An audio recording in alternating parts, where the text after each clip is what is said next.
રાધે રાધે, જય સિયા રામ. આપણે ઘણા દિવસ થયા મંદિરનો મહિમા શું છે એ વિષય ચાલે છે.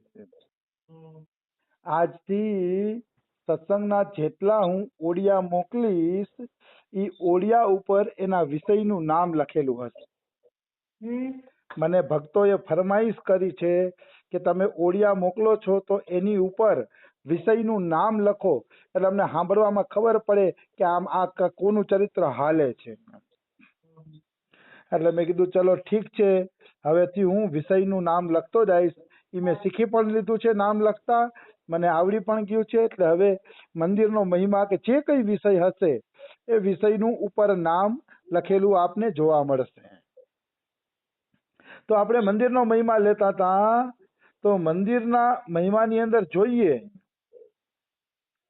तो भक्तिमान श्रेष्ठ पुरुषों के द्वारा यदि भगवान के मंदिर का निर्माण और उसमें भगवान का प्रवेश हुआ, स्थापना आदि हुआ, तो यह समझना चाहिए कि उसने समस्त चराचर त्रिभुवन को रहने के लिए भवन बनवा दिया. બહુ દિવ્ય વાત છે આની અંદર કે ભગવાનની અંદર ચરાચર જગતનો નિવાસ છે. ભગવાન એટલે કોઈ એક નાનકડું 6 ફૂટનું શરીર નથી. ભગવાન એટલે વિશાળ અને વિરાટ રૂપ કે એની અંદર બધા ત્રિભુવનના જીવો એની અંદર રહેલા છે. એટલે જ્યારે જીવ ભગવાનનું મંદિર બનાવી દે છે તો ભગવાનની અંદર ત્રિભુવનના જે જીવો છે એને પણ રહેવા માટે આશ્રય મળી જાય છે. એટલે જે ભગવાનનું મંદિર બનાવી દે છે એને એમ સમજી લ્યો કે ત્રિભુવનના બધાય જીવોને આશ્રય આપ્યો હોય ને એટલું ફળ પ્રાપ્ત થાય છે.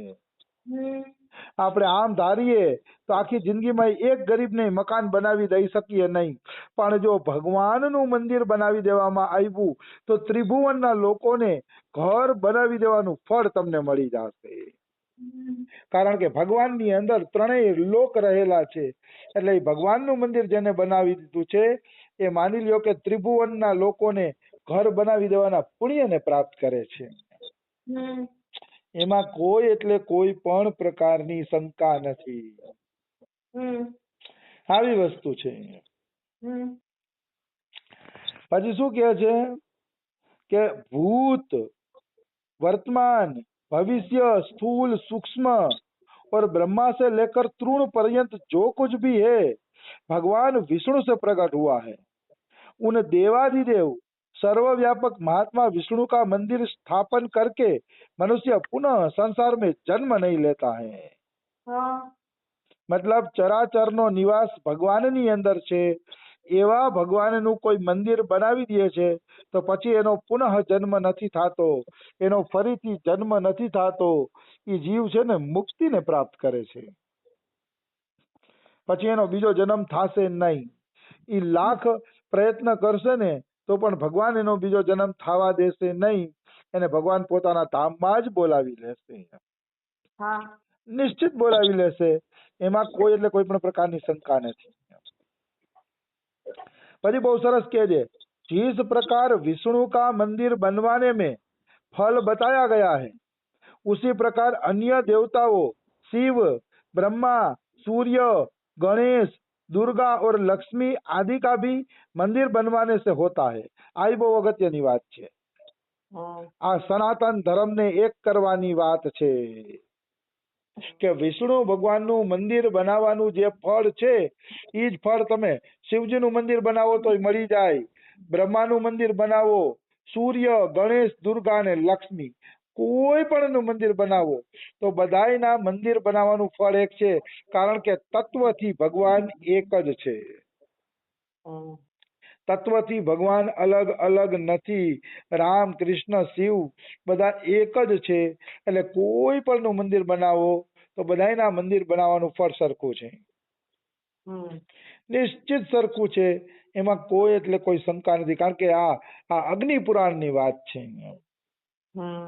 અગ્નિ પુરાણમાં વેદવ્યાસજીએ આવું લખ્યું છે, એમાં કિંચિન માત્ર સંશય નથી.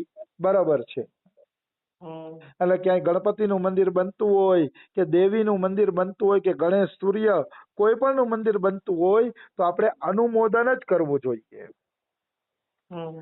વિરોધ ન કરવો જોઈએ કે અહીંયા આ મંદિર શું કામ બનાવો છો ને કૃષ્ણનું જ બનાવો ને આ રામનું મંદિર કેમ બનાવો છો ને કૃષ્ણ મોટા છે ને આ ને બધાય ખોટા વિવાદ છે અહીંયા.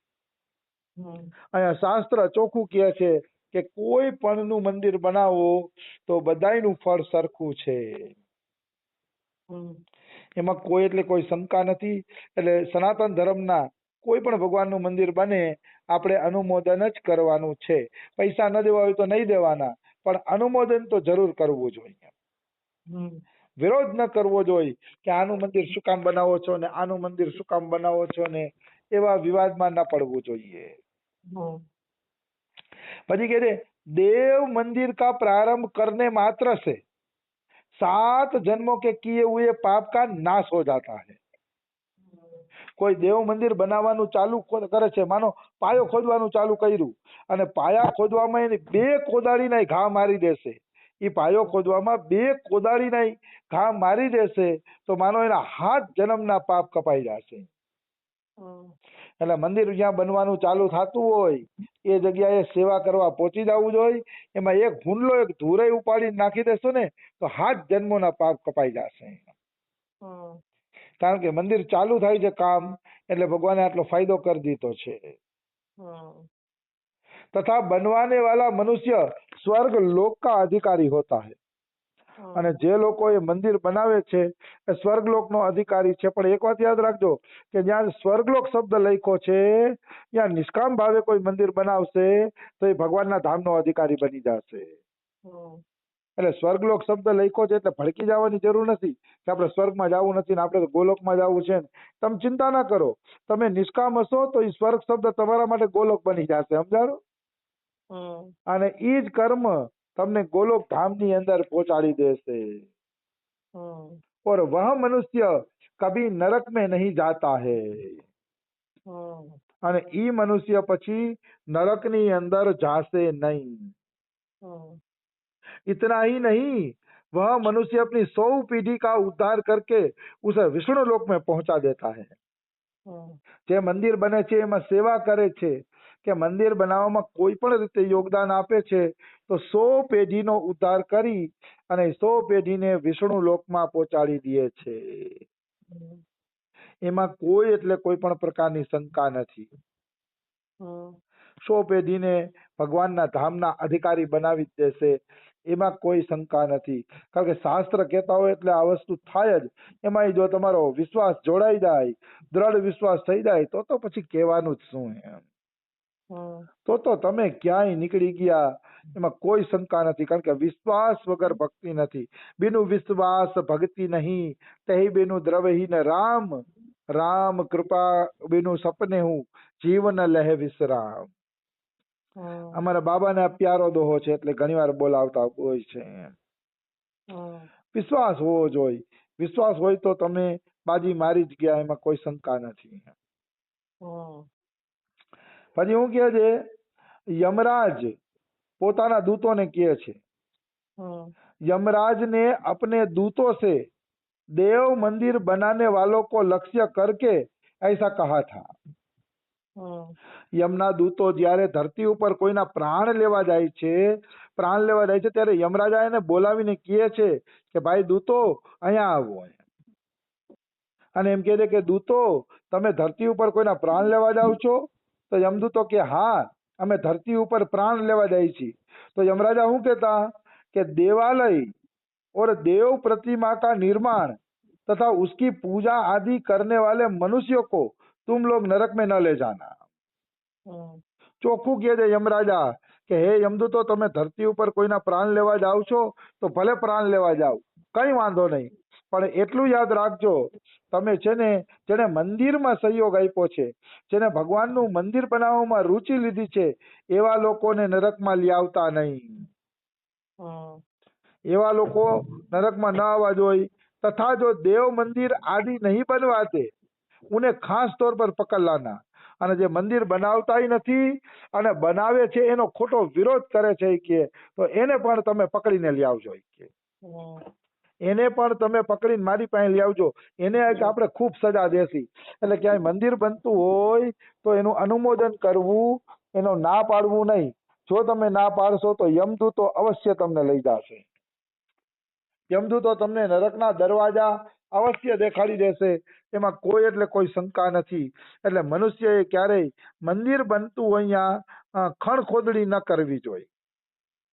આ તો આમ કરે છે ને ઓમ કરે છે, નવરા બેઠા મંદિર બનાવે રાખે છે ને એનો શું ફાયદો ના ને તેને, એવી ખણખોદરી કરવી જોઈએ નહીં. જો એવી ખણખોદરી કરશે તો એ નરકના અધિકારી બની જશે.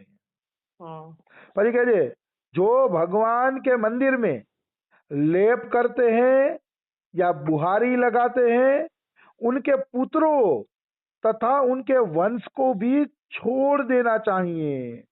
કેટલું સરસ કે છે યમરાજા એના દૂતોને કે જે ભગવાનના મંદિરમાં લેપ કરે. લેપ એટલે કલર કામ કરી દેશે. તો કે જે ભગવાનના મંદિરમાં કલર કામ કરે છે એના પુત્રને પકડવો નહીં અને એના વંશમાં જન્મ લેતા કોઈ વ્યક્તિને પકડવો નહીં જે ભગવાનના મંદિરમાં કલર કામ કરી દે છે.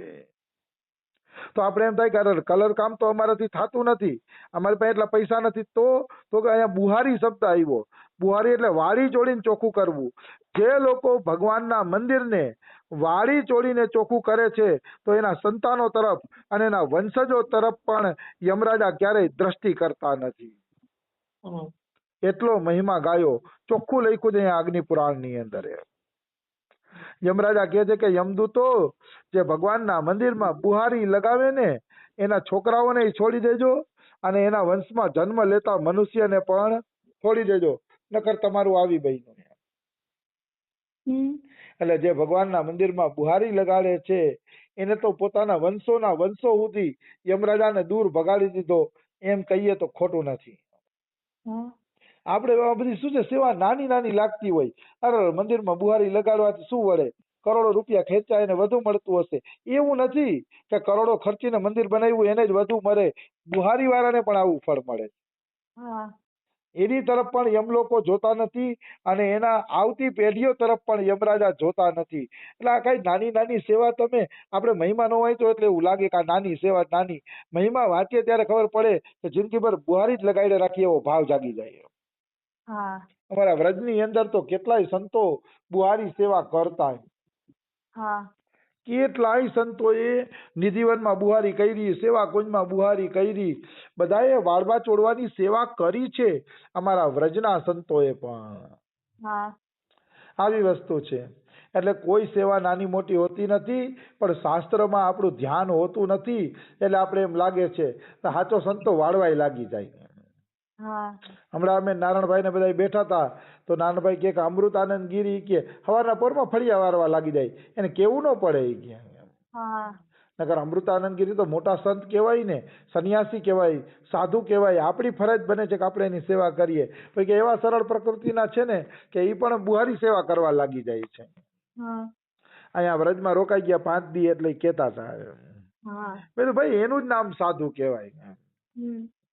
હું પેલા માન મંદિરે બુહારી કરવા જતો, અમારા ઘરે જતો. હવે ખોટું શું આળસુ થઈ ગયો છું એમ. હવે હું કાંઈ એવી બહુ સેવા કરતો નથી. હું ચોખ્ખું જ કહું છું, હું પોતે જ આળસુ થઈ ગયો છું.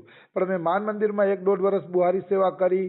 ઘરે પણ ફરિયા વારતો 3 વાગે 4 વાગે ઉઠીને કરતો પેલા. હવે કાંઈ નથી મન થતું, આળસુ થઈ ગયો, અપરાધ થઈ ગયા, જે કાંઈ થઈ ગયું એ. પણ હવે મારાથી કાંઈ થતું નથી.